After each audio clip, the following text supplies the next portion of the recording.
Welcome to CNRL Author Talks, where authors come to talk about their latest books with librarians from the Central Northern Regional Library in New South Wales, Australia. This week, I talk with Benjamin Stevenson about the latest book in the Ernest Cunningham mysteries. Everyone this Christmas has a secret. Now, before I formally introduce Benjamin Stevenson, I'd like to break with our usual routine and start with the Lucky Door Prize, as it'll get us into a festive Christmas spirit. If you reach under your chair with your right hand, you'll find a Christmas cracker. This is very Oprah.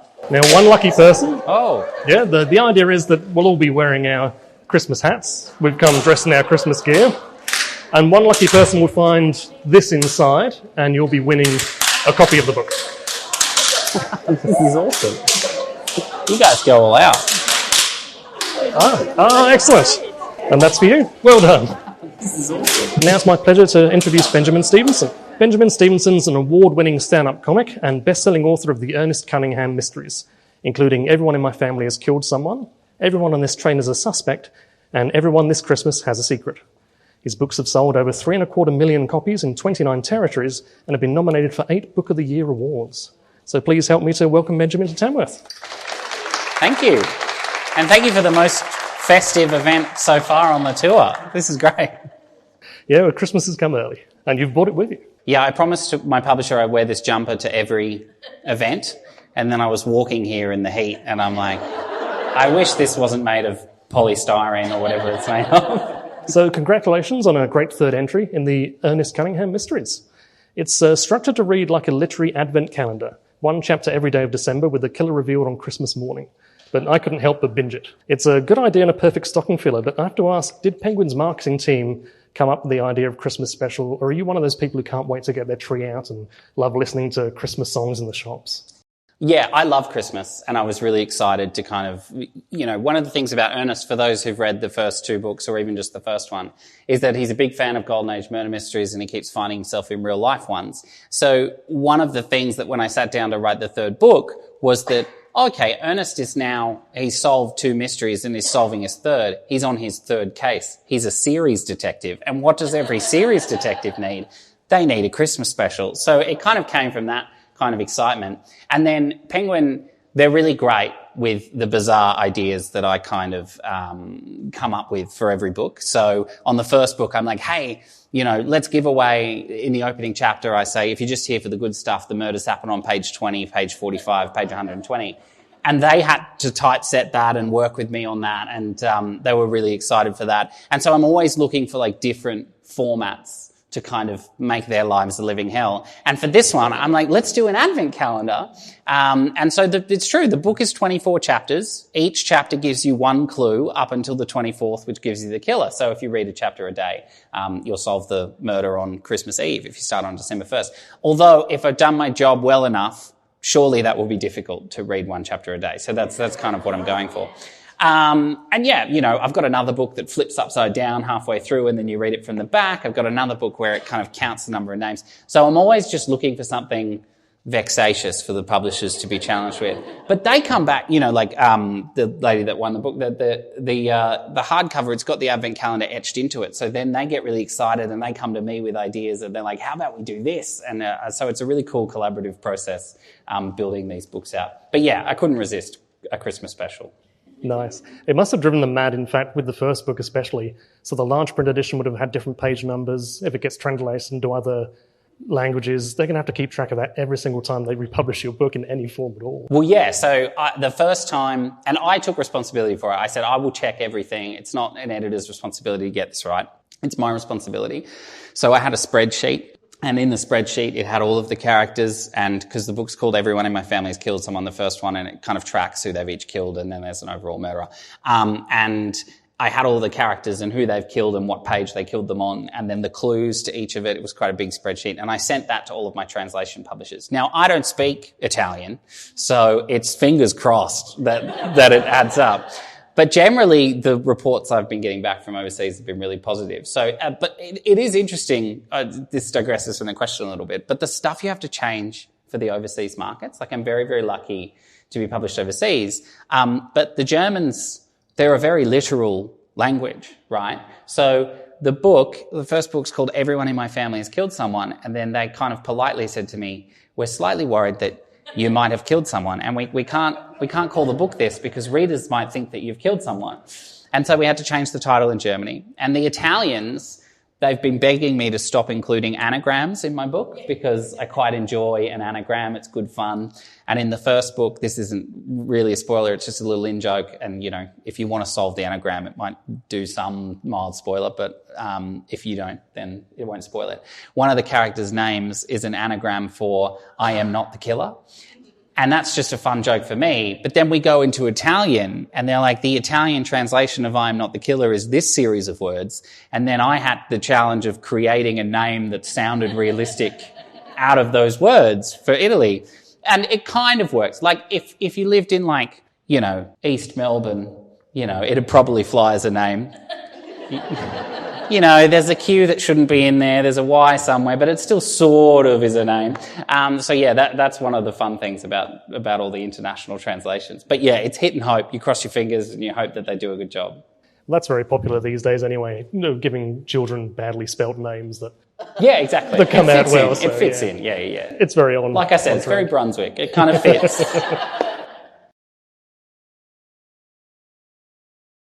One in my family's killed someone, and family drives much of the plot in your novella's Last One to Leave, and most especially Find Us, and sometimes in quite confronting ways. They do say write about what you know. Should your family be worried? Yeah, maybe. I mean, brothers don't do well in my books, and I have an identical twin brother, and he's become quite adamantly upset that, in his words, I keep killing him off in my books. But every time a brother dies in my book, generally speaking, and in my second novel, which is not one of the Ernest Cunninghams, Either Side of Midnight, it's an identical twin. And I made sure that the handsome, popular twin was the one that died and the unpopular one was the one that was solving the murder. And so when my brother James complained, as he always does, I said, well, look, you know, it's the handsome one that's dead, so it's kind of your choice if I killed you off or not.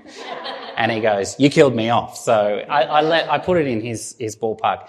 But no, my family, you know, they're pretty relaxed about it all. Nothing in my books is kind of based on anyone or anything in particular. There's little kind of glimmers, like I have South American in-laws, and I you know, used lightly some of the names or how to kind of say things, like, you know, look out. Someone says be careful in Spanish in the book, and I just, you know, because people say that to me in Spanish. And those little things, but I would never base a character on a person or anything. So I kind of, keep it as distant as possible, especially when the body count's as high as it is in these murder mysteries. And especially accusing literally everyone in that family of having killed someone. That could be taken quite personally. Like, you're casting your net pretty broad there. It's like, someone in my family is going to be offended. Well, yeah, that's true. That's true. I mean, that was the fun thing about the book, was that the title is true, and I deliver on that. Everyone in that family has killed someone, but how do you find a murderer when they're all killers? So I was really kind of interested in the definition of the word killed. So there's lots of ways for people not to be offended in that book. Not everyone is a murderer. But the other thing is, like, and my second book, Everyone on This Train is a Suspect, right? It's not based on family, but the group of characters in that book is a collection of crime writers. And they're all together for a literary crime writing festival on the GAN, the train between Adelaide and Darwin. And one of them gets murdered and the remaining 5 go, well, we're experts in writing crime novels. We could probably solve a real life one. But what happens when you have a collection of suspects is they have to have reasons to want to kill each other. So they all have to sort of have nasty underneaths, right?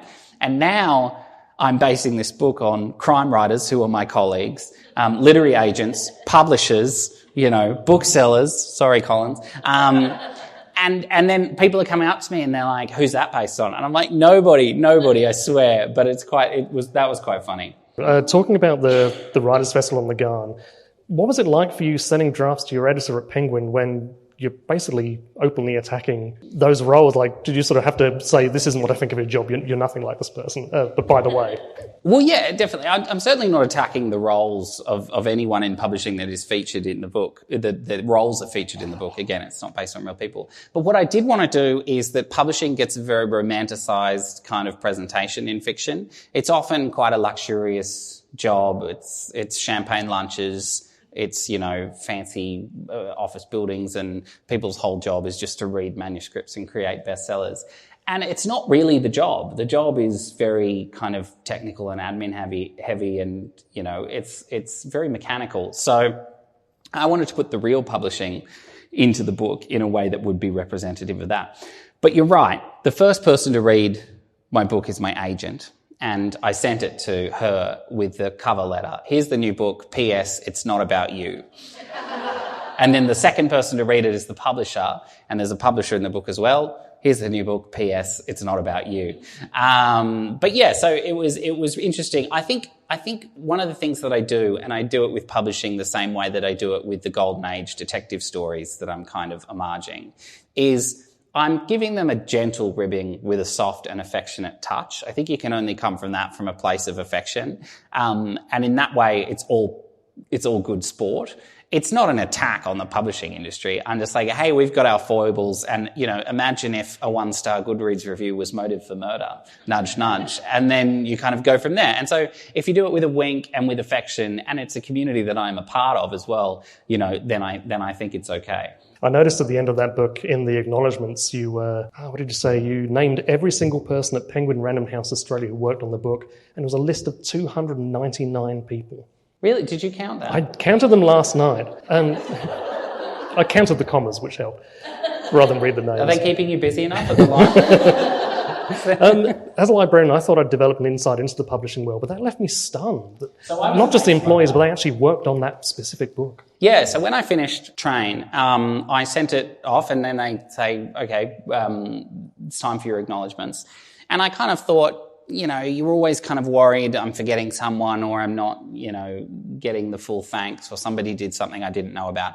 And so I said, can we treat this like movie credits? Can we put everyone who worked on the book? The best boy gets a movie credit listing, the caterer gets a movie credit listing. So can we put everyone who worked on the book in the back of the book? And then they sent it to me, and it was 15 pages. And I thought, this many people work on my book? So it was quite eye-opening for me as well. But it was really nice, because a lot of people at Penguin, when I went into the office, they said to me, I've never been mentioned in the back of a book before. And, I'm going to show my mum. I'm going to take a photo and show my mum. And these are people in, they might be in the warehouse, they might be assistants, they might be in the marketing division that often doesn't get the shout out in the books. And so I really wanted to show, not only give them their due by name, but also just show by pure volume how many people work on a book to make it work, and how lucky I am to have their genius lent to my books.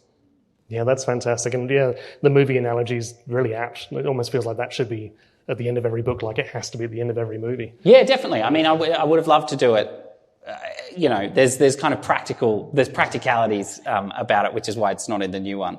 But yeah, I think, or like, I don't know, like a QR code, and it takes you to a website and it just tells you everyone who worked on it. Because I just think it's nice, yeah. Yeah, absolutely, and sort of gives people an idea that there's obviously plenty of careers in the publishing industry. Yes, and if you don't buy the book, they will lose their jobs. All of these people. Going back to family, when I first picked up Everyone in My Family Has Killed Someone, I expected a light comedy murder mystery, which is how the other ones have kind of been marketed to some degree. But they're family incidents that are obviously by design quite devastating. Your novella Find Us is especially pretty brutal at times in family matters. You make your characters, especially Ernest, very emotionally vulnerable. Yeah, I mean, the thing for me is that I write murder mysteries. I don't write comedies. I write murder mysteries with some humour and energy to them, right? So it's important to me, and particularly in the first Everyone in My Family Has Killed Someone, that book needs to go some certain dark places that hopefully it does in a kind of...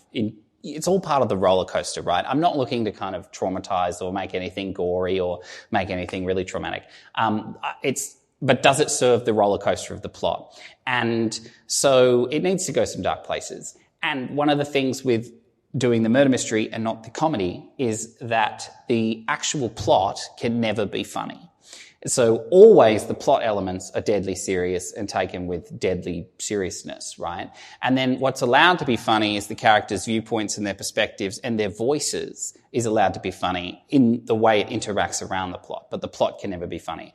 And so that makes sure that you still have a valid mystery. Otherwise, if you have, let's say, a comedy with some murders in it, then it's a genre called farce. And I'm not writing in farce, I'm writing in a whodunit genre. So I want to make sure that I'm always tilting on the right spot. But also, comedy is funnier when there's a depth of pathos or kind of suspense and danger that's kind of inherent to a crime novel, which I need.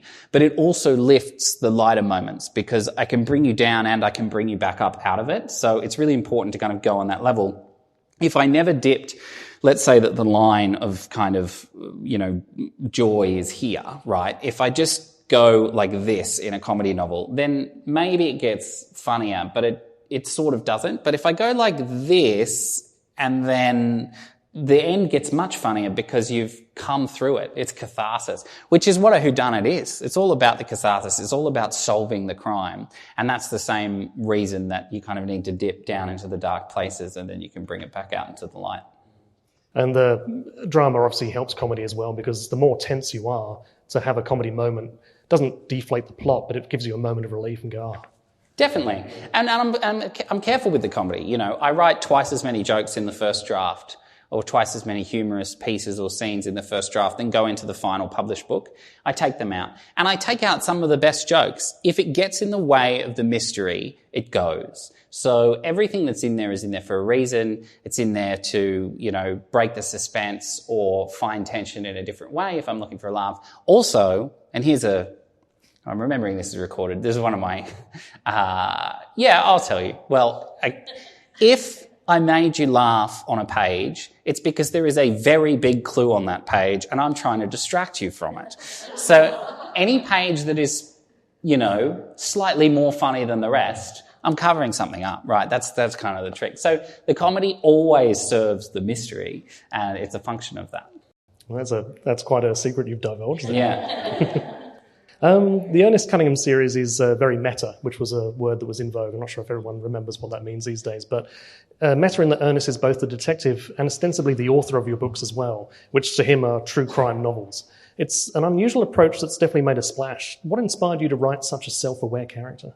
Yeah, well, I wanted to write a golden age traditional murder mystery, but one of the things that I realised was that if I just wrote it in the same style, following the same rules of the fair play murder mystery, and fair play is that you show the reader every clue, and so that they can figure it out themselves if they want to. You still have to solve it for them. So that's a fair play murder mystery. If I just did that, exactly that, I could write a competent fair play mystery, but it wouldn't really work because you've all been trained by the greatest crime writers who ever lived, Agatha Christie, Arthur Conan Doyle, in how to read those kinds of novels. So the solution there was that Ernest is an expert in these mysteries and we can start at a slightly higher level of implied knowledge. The other reason that he kind of breaks the fourth wall, talks to the reader, is because the Golden Age mysteries have a chronicler and a sleuth most often. Some of the Agatha Christie's are in first person. But, Holmes and Watson is the best example. And Watson, the rule is that Watson must be dumber than the reader, right? So Holmes tells Watson something, then Watson is dumber than you and Watson tells you that, right? So it's fulfilling the fair play because it's telling you what the clue is, but it's not telling you what it means because the gap between the writer and the sleuth is so big in knowledge that then at the end, Holmes will explain it to Watson, aka you, and you will understand it finally because Watson finally understands it. So I removed the gap between the writer and the sleuth. My writer is my sleuth. So as soon as he sees or knows something, he must tell you under the rules of fair play mysteries. And by doing that, I'm being more forthright with the clues and I'm inviting you in far more, I think, in a more modern way than kind of the classic books are. And every one of my books has the same type of sentence right before the parlour scene. I love a parlour scene. It will be in every single one of my Ernest Cunningham books. And that's the one where, you know, the detective gathers everyone in the parlour or the library and says, you did this, you lied about this. Love that scene. Right before I do that scene in every one of my books, there is a sentence that says, I've just solved it, and if you want to have a crack, now's your last chance, because I'm going to tell you the answer in the next chapter. So it's kind of, it's inviting you in, and the way he does that is by talking to you directly. Also, like, because the books function, because he's the writer and the sleuth at the same time as well, and he's in first person, one of the things when you read a first person book is there's a general acceptance from the reader that the story just exists, right? Even though it's in first person, you're still supposed to believe that this character might be in danger,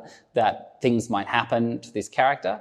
And it kind of ignores the literal physical act of writing down the book, right? Any first person book, when did they sit down and write this? But we just accept that it springs into life. So I also take that away. I give you the act of Ernest sitting down and writing it. He says, I've been through this and I'm going to tell you about it. And so when he's, you know, typing the first chapter of Everyone in My Family Has Killed Someone, he mentions he's got a cast on his left arm. And then you go, well, what happened? And it's all about building the function of suspense. Can I take this person who's writing something after it happened, spoil things because he knows the ending, like him telling you what page numbers the murders are on. I'm telling you what's going to happen, and by unveiling that piece of information, I actually create two new threads of suspense, which are how and why and who, as opposed to if it just trundles along and then a murder happens in a crime novel, the only thread of suspense is what. But if you know that, suddenly you unlock all these different avenues of suspense. So that's why he's so forthright and first person and so knowledgeable and talking to you and inviting you in, but also unlocking new areas of suspense. He can be quite useful too. I've noticed at times where if you weren't writing in this way, there'd be part of the book that could be misleading, but you really want to put it in anyway. So you can have Ernest come in and go, don't worry about that. Yeah, definitely. You can ignore that, but we're going to tell you about it anyway. Yeah, exactly. Like I don't want to, I never want to do an unfair kind of red herring or anything. So if something's not important, Ernest will just tell you it's not important. And like I said, we're coming in at that advanced level. If in the first book, I think a character gets introduced about 100 pages from the end, and Ernest says, don't pay too much attention to them. Obviously, they're not the killer. It would be far too late in the book for me to do this, and it'd be any fun. And in the new book, Everyone This Christmas Has a Secret, one of the rules of Fair Play Mysteries is that you can't have identical twins. And the reason for that is that it's quite unfair when at the end of a book you kind of unveil it was the identical twin the whole time. And it's to avoid that, which is an unfair twist. So in Everyone This Christmas Has a Secret, there are identical twins because of the setting. Is at a magic show, and there are identical twins, and Ernest immediately introduced them, and he says, I know it's unfair to have identical twins, and it's only unfair because you're dreading the fact that the twist will be that they might switch, and I'm going to cover that up.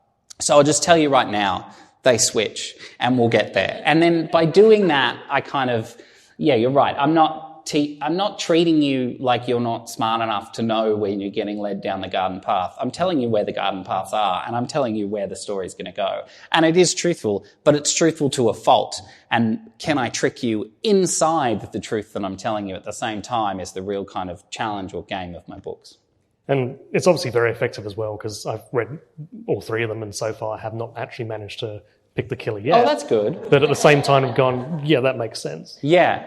Well, you have a lot of time on your hands. You counted 299 names. You could practice solving crimes a bit more. There was this great quote written about Agatha Christie, which I got asked in an interview last week in the phrasing of the question, and I don't know which essayist said it, so I can't attribute it. But it's that at the end of a good crime book, you should want to kick yourself, not kick the author.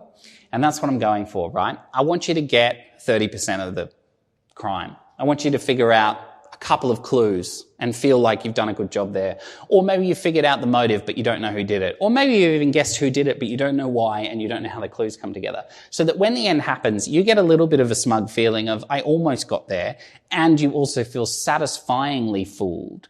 You know, you feel like, I did the author got one over on me, right? I appreciate that. If you get none, then you go, this book wasn't really fair. They kind of cheated me out of that. And if you get all of it, you go, it's too easy as well. So I want to give you guys the smug factor. And I think that every reader will get a different set of clues out of my books, and every reader is different as well. When Ernest tells you there's an anagram, you can type it into Google and it will probably give you one of the top 10 anagrams that it comes back. But I actually don't think a lot of people do that. And I don't think that by telling you there's an anagram, I actually think they're kind of unique and difficult to solve anyway. So it's good fun. So that's what I'm going for. The main character of your Jack Quick series is a true crime documentary producer. And along with Ernest Cunningham being a crime author, you seem to have an interest in the actual nitty-gritty of how we turn crime into entertainment. Yeah, definitely. I mean, that's kind of the Jack Quick books, which were my first two published novels, are a bit more ethically concerned with, if we turn true crime into entertainment, where does kind of justice get to come in and play? And, the questions of those novels is kind of distinctly, how do you have a fair and unbiased jury trial on an internationally famous true crime podcast topic? Every single person knows making a murderer. So how do you do that fairly? And then Ernest, he's sold the rights he's writing these books in real time and they're real crimes in his world. And he's seen as making money off them. So he has to kind of deal with that alongside the PTSD of doing the murders. But really Ernest is a lot more gentle in that kind of way, because he's writing down the memories of what happened, partly to remember the people that died and kind of honour them by showing that he solved the crime as well. But yeah, I'm interested in it's certainly the kind of commercial nature of crime these days is fascinating. HBO is adapting your first Ernest Cunningham book into a TV miniseries. Are they going to give you an opportunity to see how fictional crime is filmed for entertainment? Yes, yeah, it's very exciting. It was really bizarre. We kind of got, it just went wild, and I was on Zoom for like a month straight meeting with a lot of great people, and then HBO, we decided to go with them, and they've been fantastic, and they've kind of invited me in creatively to kind of be involved, which is really exciting. But there is a line in the contract that says, if we film it, you get to come and visit the set. So I'm looking forward to that. I did a bit of digging around because I have so much time. I noticed that maybe changing his name. Really? I saw something that said Ernie Cunningham, which made me think of Ernie Dingo, like they're trying to let non-Australians know this is definitely an Australian character. Oh, we can call him Ernie. Well, not that I know of, no. But, people call him Ern or Ernie in the books. Ernest is quite old-fashioned, so only a couple of people call him Ernest. Yeah, I don't know the answer to that. On this sort of a subject, there's a dramatic and very funny scene, I find, in the sequel involving a Land Cruiser that is very cinematic. Ernest even points out that it's happening in a cinematic way as it's happening. Do you think knowing HBO might option more in the series has affected your writing in any way, that you're writing towards moments that could appear on screen with that in mind?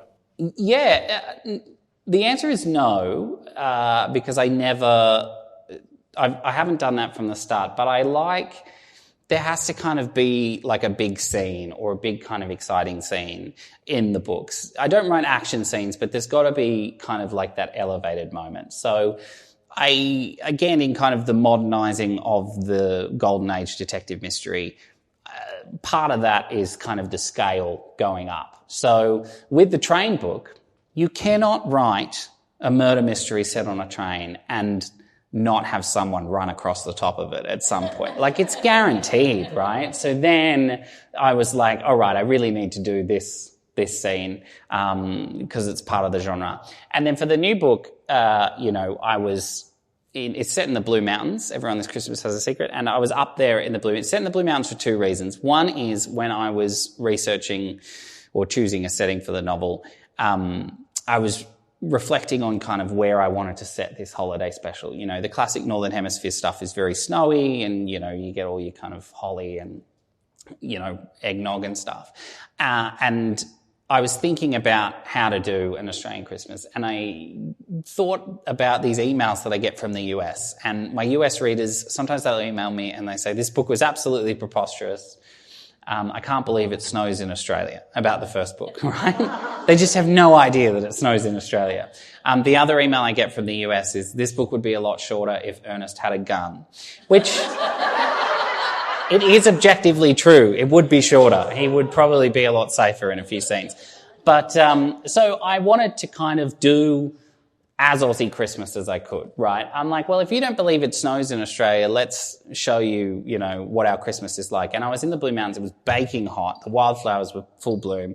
And it was just, it felt like a great, hot Aussie Christmassy setting. And then I was on Echo Point looking out over the valley, and the cable car was going across the valley, and it's 300 metres in the air, right? And I'm not thinking filmically when I think that, but I think, man, that is a great spot for a scene in the novel. So then I get excited about that scene and how much fun it would be to write. And so those are the two reasons why it's set in the Blue Mountain, because I want that elevated scene in the cable car. I hope whoever they pick to be Ernest Cunningham knows what he's letting himself in for, because he's going to be in that cable car for many days of shooting. Yeah, in I guess the blazing so. hot Australian sun. Yes, it would take a few. And this isn't a spoiler, but like I said before, I love the parlour scene, right? The parlour scene is kind of the tenets of all of these books. So the parlour scene is in the gondola over 300 metres in the air. And that's an idea that excites me into a novel. It's great that you can put your personal likes in there as well, because obviously Ernest goes, I love a parlour scene.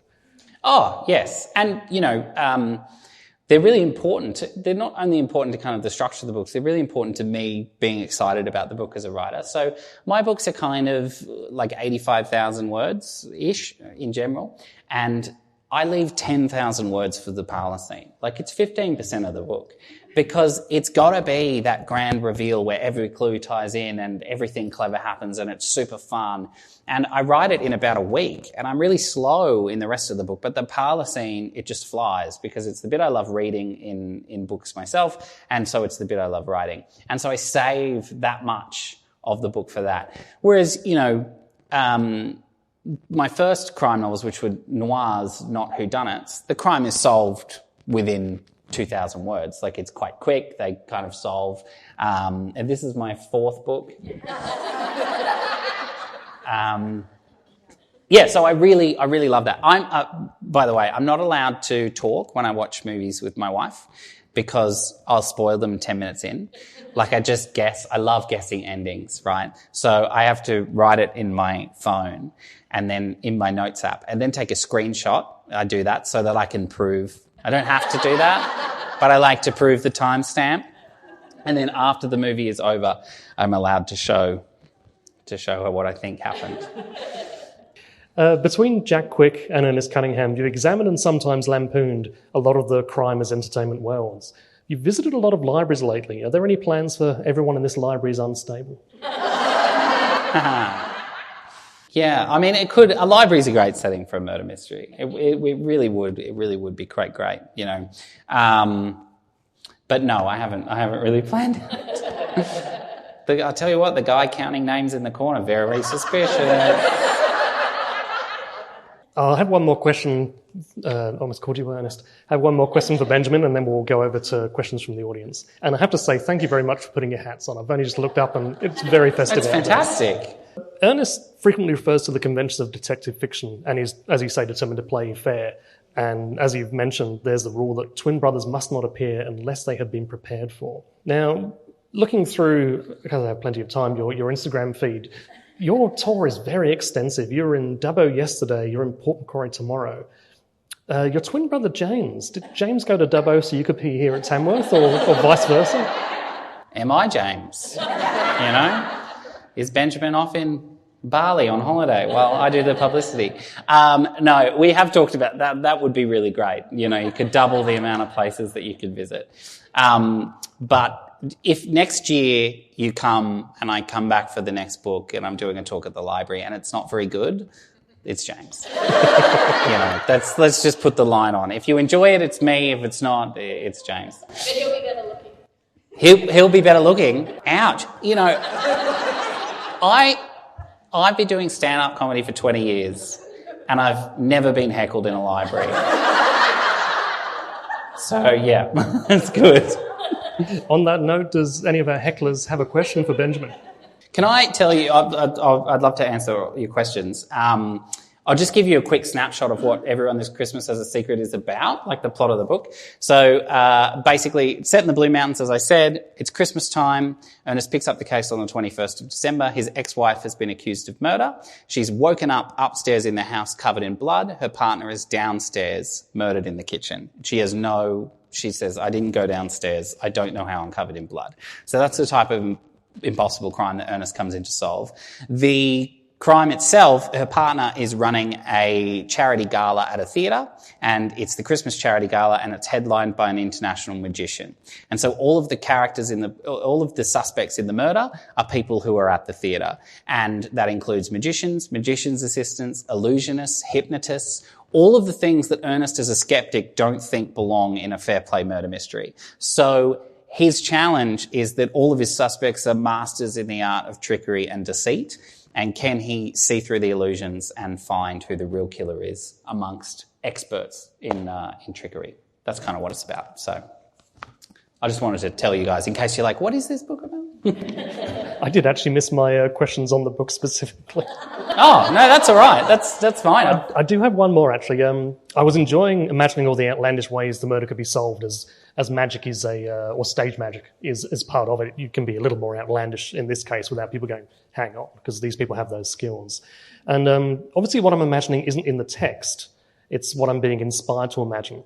And they're not blatant red headings. They're extra little bits of characterizations and details that are sparking the imagination of what that person could do to achieve that murder, as well as what their motives may be. And I was wondering, how much do you try and steer the reader into imagining what you're imagining, considering you're never actually writing that down? Do you have an awareness of like, oh, they're going to think this and then they're going to think that? Oh, 100%. I want to kind of feel what you're going to feel on each page. So I'm telling a certain story and I kind of think, I put myself in the shoes of a crime reader. I'm like, all right, what are they feeling here? And there's a passage in my second book where I break this down. And Ernest says, this is about a third of the way through. And he says, at the moment, your most likely suspect is this person because they're the only person who's been nice to me so far, and therefore it makes them an elevated suspect in your mind. But now you're thinking that because I told you they're the most likely suspect, they are the least likely suspect. But now you're thinking because I told you they should be the least likely suspect, that they're probably the most likely suspect. And that's genuinely how I do it. I think, where does the reader think I'm going to take this? And then I'm going to take it somewhere else. But is the reader expecting me to think that they're going to think that I'm going to take it somewhere else? So then I'm taking it somewhere else. So then I take it somewhere else again. So I'm really invested in the reading experience, in how it kind of feels when you read a book and what you might be thinking. It's structural stuff that I think if you invest your creativity in those moments, your mystery improves tenfold. And the best example of this is actually filmic, right? When two characters are walking down the street in a film and the camera shot switches to a wide pan shot, one of them is going to get hit by a bus immediately, right? And so if you want to play with that and be really clever with it, what I would do if I was making a film is I would switch to the wide pan because it sort of speaks its own visual language, and then I would not have them hit by the bus. And what it would do is you wouldn't really understand it as you're watching it, but you'd start to feel more you're like, something's tense here, something's different, and then make something different happen. So can I use those kind of implied pieces to kind of piece together the way that the book feels as you're reading it, as well as the plot I'm telling you? I mean, really, my plot should be able to go in any direction because it's a whodunit, right? So the guarantee is that one or more of the suspects will have committed the murder. Those are the twists that I go through in my book. It's never going to be these big psychological kind of out there twists. It's always the same concept. So any one of those, let's say there's 8 suspects, could have committed the murder. And for me, any one of them must want to commit the murder. And so I could actually change the murderer and the book would still work, so that hopefully you do believe that anybody could do it. And that's kind of why it's hard to solve. If the red herrings are purely suspicious people standing in the corner in trench coats who are suspicious because they're suspicious, then it's much harder to convince the reader that they should be looking at that character. But then again, that comes into that structural thing as well. As I say in the first book, The most famous actor with the least lines is definitely the murderer in any murder mystery film. So is there a major character that's not doing enough? And then I know you're going to suspect them because they're not involved enough. So then I'm like, okay, so now they're looking there, even though I've done no work to make you look there, but you're going to look there.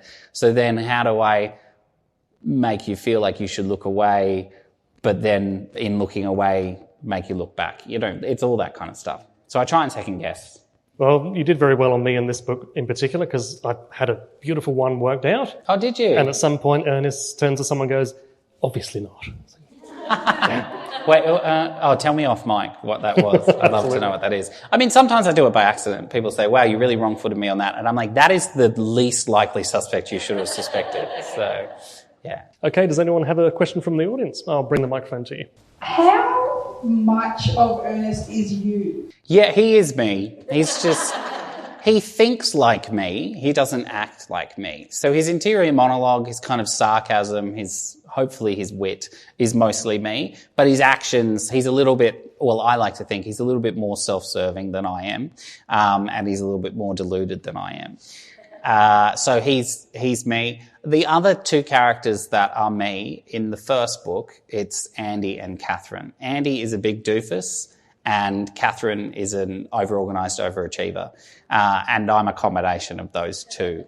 My question about that was in the second book, when you're in the bar with all the writers and they're all being absolutely terrible to each other and they tell you that you use too many adjectives. You say, what's an adjective? Yeah. Well, yeah, so that scene, I mean, that's my favourite scene in the book. Ernest is with the other writers and the pedigree writer kind of trashes him and says that his books are trash. He says, what's the difference between good literature and bad literature? And the pedigree writer says, you use too many adverbs. He said derisively in the book, which I love. That joke's just for me. And then Ernest says, what's an adverb? I mean, Ernest, the collection, like, crime writers are the nicest people in the world because we get to kill people every day. So we're quite relaxed. We get to take out our anger on our characters in our books.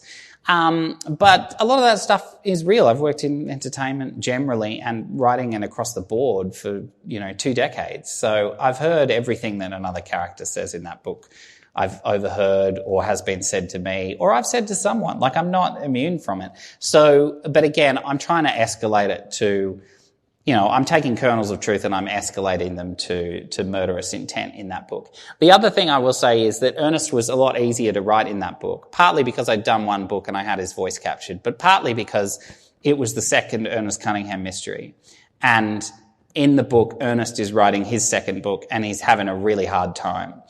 And so the page where he complains about how hard writing a second book is, very easy day at the computer for me. There's a cunning part of it that if perhaps you didn't enjoy the first book, in the second book, Ernest is actually quite worried that people didn't enjoy the first book and hope people give him a second go, and you're reading going, oh yeah, I'll definitely give this book a go. Well, that was unintentional, but I'm surprised that came through. But James wrote that book. I don't know whether that's... Yeah. Who else would like to ask a question? Do you get tempted to draft the parlour scene and then work the rest of the book towards it, or you always work the other way? No, I always do it sequentially. I write from start to end. I plot the book out and then I write it in order. Part of being a writer, I think, part of developing as a writer is discovering where the magic happens for you as a creator. So for me, the magic happens when I'm writing and drafting the book. Other writers will only write the fun stuff and then they will find the magic in the edit. So that might be a writer whose goal is to write the first draft as fast as possible, get it all out. This scene's crucial but boring, so I'm going to come back to it later and I'm going to write the car chase and then I'm going to skip this bit and I'll fill it in later, but I know this is going to happen here, and then I'm going to write the big yelling scene or whatever. So for those writers, their magic comes in the edit because then they're filling it in and broadening out the world. So for me, the magic comes in that first draft. And I edit as I go, so when I write the end, it's more like it's fifth or sixth draft. Like it's almost as good as I can get it the first time I write the end. So I send it off to my agent pretty much the next day after I finish a book. Whereas again, it comes down to where that happens. So no, I also like, with the parlour scene, I like getting to it. It's really satisfying to earn it, to go through the weeds of a book and to get to the point where all of the dominoes are set up and you can flick them down, and then you are rewarded. I am rewarded by getting to write the parlour scene. If I just wrote it at the, halfway through the book, just to skip ahead and entertain myself, then the kind of third quarter of the book would be very hard to write. I'd be so bored because I'm like, I've already done this. So no, it's not for me to skip. Anyone else have a question? Okay, young man, let's see what you've got for us. Are you going to do an interview with your brother and lie about who you are, so we can guess which one? Yeah, I should. We did some. My brother interviewed me on a couple of talks last year. I invited him along because I thought it would be fun. And if you can't tell from what I said about my brother before, sometimes his ego is a little fragile. So a room full of people to see me started, he was like, okay. He was very good at it. It was good fun. But we were doing a talk and somebody put their hand up with a question and they said, I've actually got a question for James. And you could see him just light up. It was the greatest moment of his life. And he kind of looked at me and he said, yeah, you think this is all about you. It's about me. And then the question was, what does it feel like to have a more successful brother? And I don't know if you've ever seen anyone's heart break in real time, but it was good stuff. No, James is excellent. Him and I do stand-up comedy together. So we often perform together and make a lot of jokes about swapping places and doing that kind of thing. So it is good fun when he comes along. He is real, if anybody's wondering. Yeah. Okay, well, thank you very much, Benjamin, for coming to Tamworth. I'd like to present you with a little gift. Oh, thank you. We have some... Christmas came early. It has indeed. We have some local honey. Oh, thank you. I'd like to present you with. Thank you very much for coming. No worries. Thank you, everyone. Thank you.